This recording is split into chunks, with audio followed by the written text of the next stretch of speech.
Olá a todo mundo de qualquer lugar deste ou de outro mundo, muito prazer. Sejam todos muito bem-vindos, porque neste vídeo eu vou falar sobre o fascinante, porém assustador, mundo dos yokai, que são as entidades sobrenaturais do folclore japonês. Seres estranhos e monstruosos, repletos de simbologia, misteriosos e ardilosos, alguns podem até se disfarçar e circular entre nós no mundo real. É assustador. E como estamos no Halloween, para hoje é o que tem.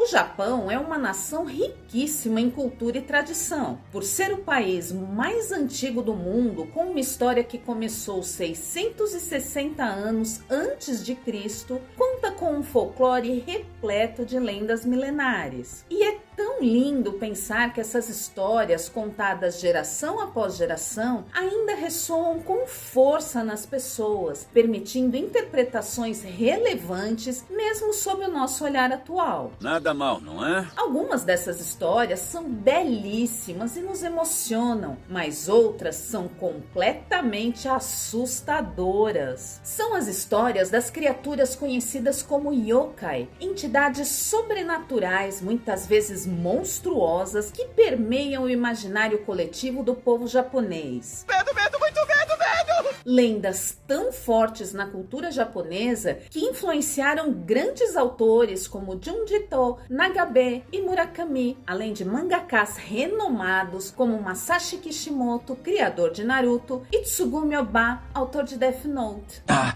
é isso mesmo. Os yokai também influenciaram fortemente o teatro japonês e até na criação de alguns personagens de Pokémon e Digimon. Eu não conhecia as lendas dos yokai, até que meu filho me mostrou este livro, Clássicos Japoneses Sobrenaturais, da editora Darkside. Mas isso não é uma publi, mas bem que poderia ser. Primeiro, porque aqui em casa os livros da Darkside têm um verdadeiro fandom. E segundo, porque este livro é lindíssimo e eu indicaria tranquilamente para quem gosta de mitologia, fantasia e contos de terror, principalmente por trazer algo que não é muito explorado pela cultura pop. Bom, até tem algumas versões ocidentalizadas. Nada de especial. Mas nem se comparam aos originais. É, tem razão. Então, com certeza, essas lendas não são de conhecimento do grande público. E por isso mesmo, achei que seria bem interessante falar sobre os yokai, que são os monstros e demônios, e também sobre os yurei, que são os fantasmas da cultura japonesa, neste último vídeo para o mês do Halloween. Porque nas trevas se escondem muito mais criaturas do que imaginamos.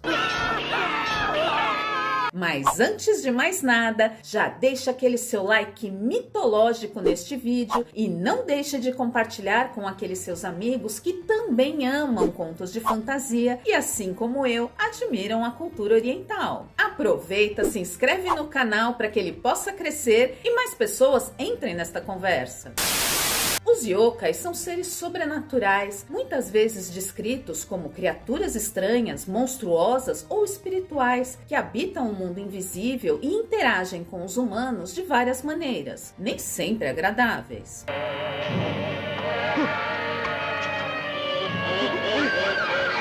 Porque os yokai podem ser monstros, deuses, espíritos de elementos da natureza ou mesmo de animais. A palavra yokai é uma combinação de yo, que significa encantado ou misterioso, e kai, que significa mundo ou mistério. Portanto, yokai pode ser traduzido de uma forma bem simplista aqui como o mistério do mundo. Ele é um demônio. Sabendo disso, a gente percebe que essa descrição faz todo sentido, porque as histórias dos yokai são muito antigas, de uma época em que o Japão vivia isolado, sem interferência de outras culturas. Então, elas refletem a forma como os antigos japoneses enxergavam o mundo, como percebiam os fenômenos naturais, como lidavam com as incoerências do comportamento humano e como tentavam explicar os aspectos desconhecidos da própria existência. Levamos vidas vazias e sem sentido. O negócio é que não sabemos mais para que existimos. Acredita-se que as histórias dos yokai tenham surgido na combinação de várias influências, incluindo a mitologia nativa do Japão, o xamanismo, as crenças budistas e as histórias populares transmitidas oralmente de geração em geração. Uma das influências mais notáveis é o shintoísmo, a religião nativa do Japão, que reverencia divindades e espíritos que habitam a natureza e os objetos do cotidiano. Então, muitos yokai são considerados manifestações desses espíritos.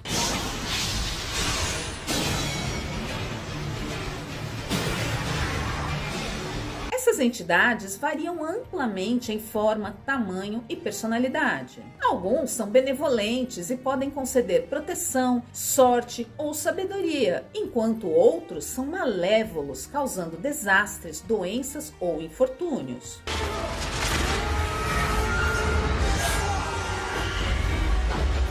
Os yokai são até mesmo uma mistura de ambos, com a capacidade de alternar entre comportamentos amigáveis e hostis. E olha só que interessante, segundo o estudo do folclorista Tsutomu Ema, os yokai podem ser divididos em categorias. Então, há 5 categorias baseadas na forma, que são humana, animal, planta, objeto ou fenômeno natural. Há também 4 categorias conforme a fonte de mutação, que podem ser do nosso mundo, do outro mundo, espiritual ou material. E há ainda 7 categorias com base na aparência, que pode ser de humano, animal, vegetal, artefato, construção, objeto ou fenômeno natural. As histórias dos yokai são muito ricas por explorar através de metáforas questões sociais, psicológicas e morais. Por exemplo, o Tengu é um yokai que combina características de pássaros e humanos. Ele é descrito como um ser que prega peças para testar a moralidade das pessoas. Já o yokai Kitsune, o espírito da raposa, é frequentemente associado à astúcia e à sedução, mas também pode representar a busca por conhecimento e poder. E se você gosta de Naruto, sabe que ele possui selado em seu corpo o espírito de Kitsune, a raposa de muitas caudas. Ele possui o espírito da Kyuubi, a raposa de 9 caudas, a mais poderosa de todas. Geralmente este yokai domina corpos femininos, então Naruto é uma exceção, uma poderosa exceção. Outros yokai querem só trollar os humanos, interagir com eles de maneira provocativa. É o caso do peculiar Shirime, que não é nem bom nem mal, só zoeiro mesmo. Segundo a lenda, ele é um ser humanoide sem rosto, que aparece à noite nas ruas dos grandes centros urbanos e chama por quem passa por ele. Quando o humano se aproxima, ele simplesmente se abaixa e mostra sua verdadeira aparência, que seria... Como eu posso explicar sem derrubar o meu canal? Um ser com um único e grande olho no... Bom, lá mesmo. Por que ele faz isso? Ninguém sabe.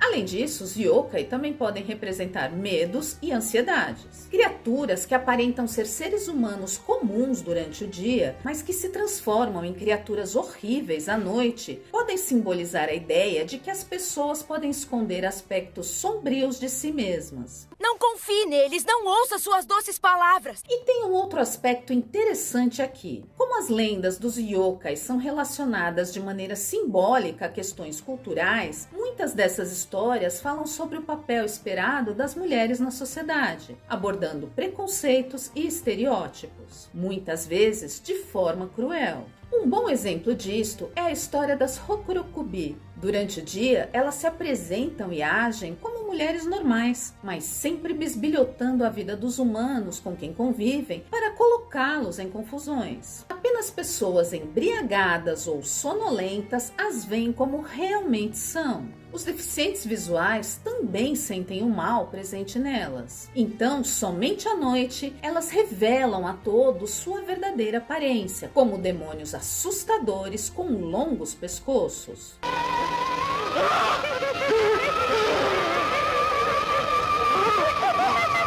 Terrivelmente más, elas se alimentam de carne e sangue humanos. Em algumas lendas, há a explicação de que as mulheres más e curiosas são transformadas nesta criatura terrível como punição. Achou pouco? Então, para animar o seu mês das bruxas, vou te contar aqui algumas histórias aterrorizantes dos yokai e também de yurei, que são os fantasmas do folclore japonês. Só não reparem na minha pronúncia, vou fazer aqui o meu melhor. Só espero que ela não seja mais assustadora do que as histórias que eu vou contar. Uma lenda assustadora é da yokai chamada Yamanba, uma senhora aparentemente inofensiva que vive isolada nas montanhas, mas que na verdade é má e se alimenta de viajantes desavisados que se aproximam de sua casa. É uma velha! Uma fantasma! De onde você apareceu, velha?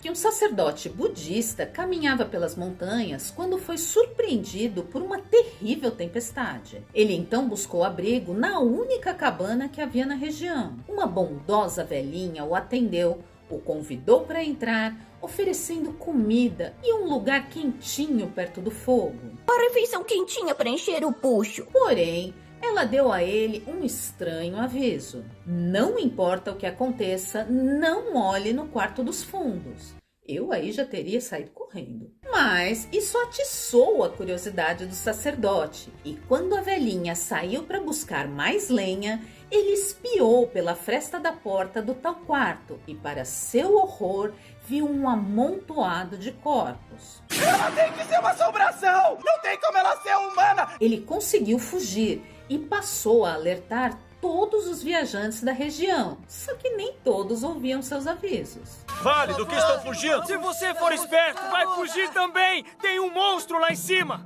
Pois é, parece que toda cultura tem sua própria versão de bruxa velha má, não é mesmo? No último vídeo aqui do canal, eu falei sobre outra delas, a Baba Yaga, do folclore eslavo. Eu vou até deixar o link aqui em cima nos cards e aqui embaixo na descrição. Dá uma olhada lá.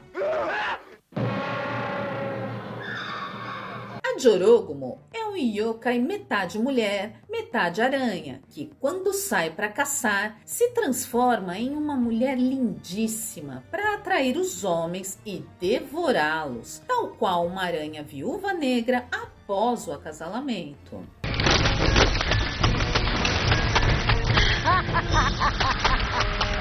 O segredo da Mulher-Aranha foi descoberto por um jovem samurai que foi abordado por ela. Ele a achou bonita demais e ficou desconfiado. Suspeitando de que não era deste mundo, ele a atacou com sua espada. Ferida, ela fugiu e ele a seguiu até sua casa, uma cabana velha com ares de abandonada. Lá, o samurai encontrou dezenas de corpos envoltos em teias de aranha e uma enorme aranha de ouro morta. Era Jorogumo que ele havia ferido. Já a história de Yurei de Oiwa foi inspirada em uma história real, ocorrida no século XII. Oiwa era uma jovem mulher belíssima, casada com o samurai Iemon, um homem horrível que só havia se casado com ela por sua aparência. Apesar de ser uma péssima pessoa, ele despertou o amor de outra mulher, Ome. Não, Ome. Desesperada para ficar com o samurai, ela enganou a esposa dele, fazendo com que ela passasse no rosto um creme envenenado. A pobre Oiwa ficou totalmente desfigurada e perdeu seus lindos cabelos. Com nojo de sua esposa, Iemon queria se divorciar para se casar com a terrível Me. E agora a parte mais horrível dessa história. O samurai pediu a um amigo que abusasse da pobre Oiwa para justificar socialmente uma separação.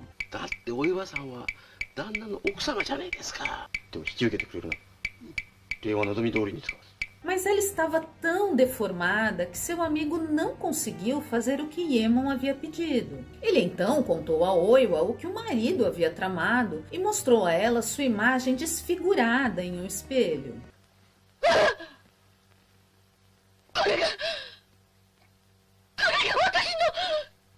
Aterrorizada, ela roubou a espada dele e tirou a própria vida. Na noite do casamento de Iemen com Ome, o fantasma desfigurado de Oiwa apareceu para ele. Aterrorizado, o samurai fugiu, deixando a noiva para trás.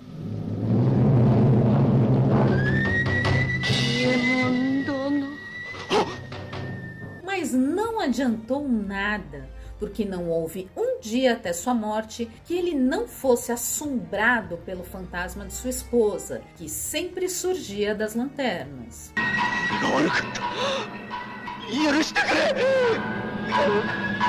Certa vez, um jovem viajante se perdeu durante uma tempestade. Quase congelando de frio, ele já estava perdendo as esperanças quando avistou uma mulher de rosto muito pálido, coberta de gelo. Era a Yuki-onna, a yokai do gelo. Ela o guiou até uma cabana quente, salvando sua vida. Em troca do resgate, ela fez com que ele prometesse nunca contar a ninguém sobre o encontro entre eles. Anos depois, o jovem se casou com uma garota chamada Yuki, e eles viveram felizes por muitos anos. E olha só que coincidência, hein? Elas tinham o mesmo nome. Mas um dia, ele quebrou a promessa que havia feito a Yuki-onna, contando à esposa como havia sido salvo por ela. Ao contar a história, imediatamente seu rosto ficou pálido e seu corpo foi sendo encoberto por gelo. Antes que morresse congelado, sua esposa Yuki revelou então sua verdadeira identidade. Ela era a Yuki-onna, que havia se apaixonado por ele. Amargurada, ela fugiu de volta para sua velha cabana na montanha gelada.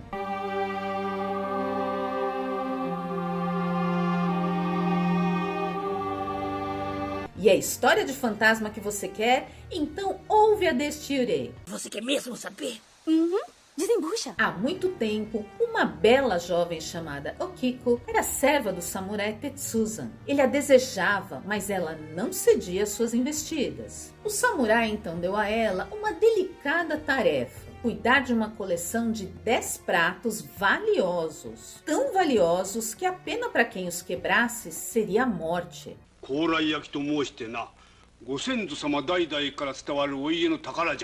Mas um dia, enquanto lavava os pratos, a jovem deu falta de um deles.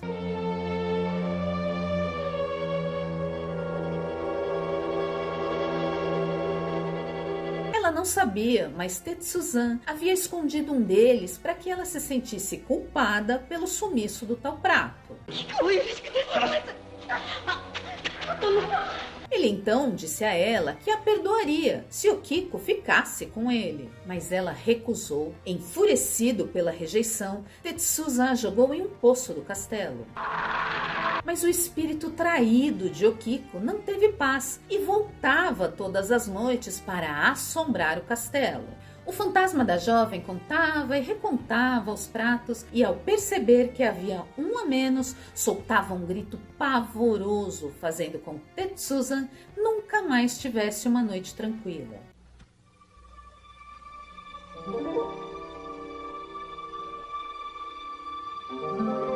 E um dado curioso aqui: como há uma versão desta história ambientada no castelo de Himeji, que realmente existe, o local se tornou uma atração turística no Japão. Lá há inclusive um poço, que é chamado de Poço de Okiko. Dizem que neste castelo, que é considerado um dos mais bonitos do Japão, realmente houve uma empregada chamada Okiko, que no ano de 1650 teria sido usada para matar o seu senhor e teria também interesse nela. Pressionada por um samurai inimigo, a jovem deu a ele comida envenenada. Mas o plano foi descoberto e Okiko foi punida com a morte. Hoje, embora o castelo só fique aberto durante o dia, dizem que seu fantasma ainda se levanta todas as noites do poço e conta até 9 antes de gritar de forma aterrorizante e retornar para as sombras.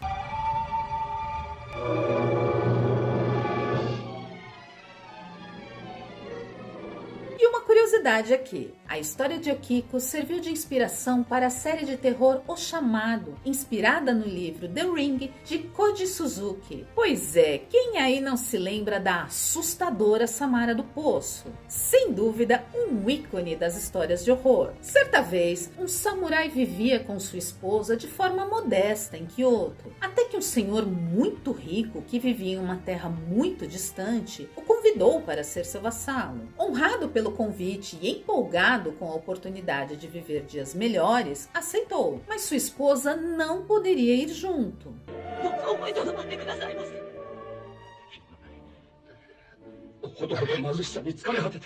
Ela então ficou sozinha em Kyoto, esperando na pobreza até que ele retornasse. Somente anos depois, o samurai finalmente voltou para casa. Embora ela estivesse em ruínas, sua esposa ainda estava lá e o recebeu com grande alegria. Finalmente reunidos, os dois passaram a noite juntos e felizes. Mas na manhã seguinte, quando o samurai acordou, notou que o abraço da esposa estava frio. Ao abrir os olhos, percebeu que estava abraçado a um esqueleto envolto em longos cabelos negros.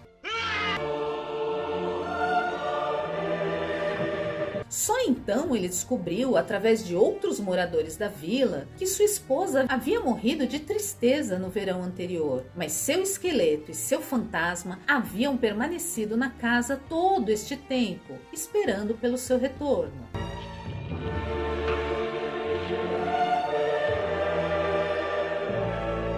Era uma noite escura quando o samurai Ogiwara avistou uma bela mulher vagando pelas ruas de Edo. Seu nome era Tsuyu e ela carregava elegantemente uma lanterna de peônia. Foi amor à primeira vista. Então ele a convidou para sua casa, onde se divertiram bastante, conversaram muito e aproveitaram a companhia um do outro.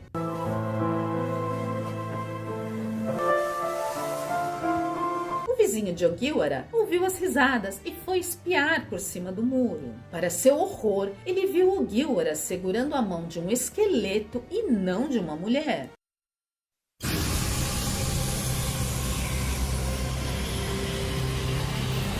Na manhã seguinte, ele contou ao vizinho o que havia visto. E ele, claro, ficou muito assustado e procurou ajuda de um sacerdote em um templo próximo. Chegando neste templo, Ogiwara viu que o túmulo de Otsuyu ficava no local. O túmulo de Otsuyu. Isso mesmo, ela estava morta.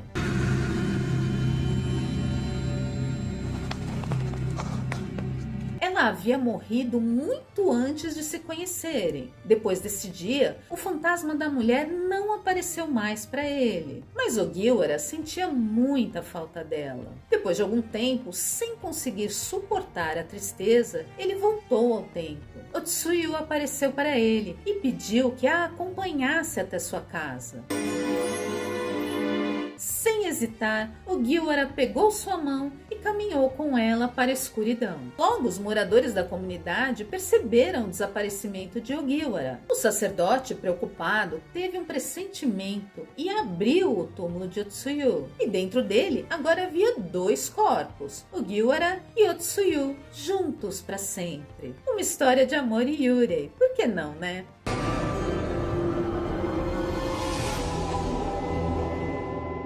Essas são apenas algumas histórias de Yokai e Yurei, só para te deixar com um gostinho de quero mais, porque tem muito mais. Você ainda não viu nada. E vale muito a pena pesquisar sobre outras lendas deste fantástico universo da mitologia japonesa. Você vai perceber que desde a antiguidade,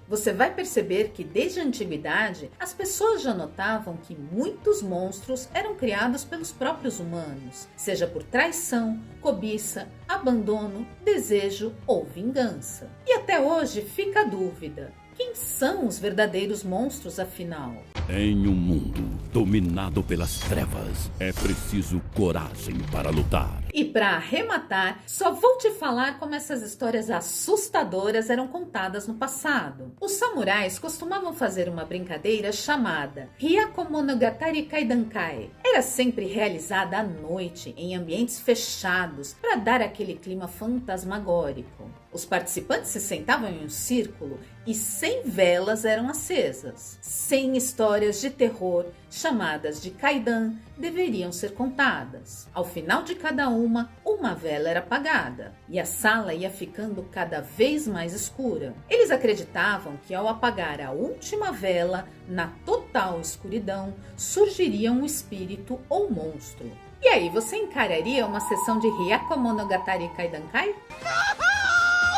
E pra hoje é o que tem. Eu tô me borrando, tá? Tô com muito medo! Seja muito bem-vindo ao nosso canal, puxa uma cadeira e entra na conversa. Comenta aí se você já conhecia as lendas de Yokai Yurei. Eu ainda estou aprendendo sobre elas e já estou encantada. Tenho medo sim, mas fico fascinada. E se você souber de outras dessas lendas incríveis, me conta aqui que eu quero saber. Agora, aproveita, curte este vídeo porque eu sei que você gostou. Se inscreve no canal, compartilhe. E não se esquece de ativar o sininho aqui embaixo para receber as notificações e a gente poder se encontrar mais vezes por aqui. Meu nome é Ana Bernardinelli, eu tô indo, mas eu volto. Beijo, tchau!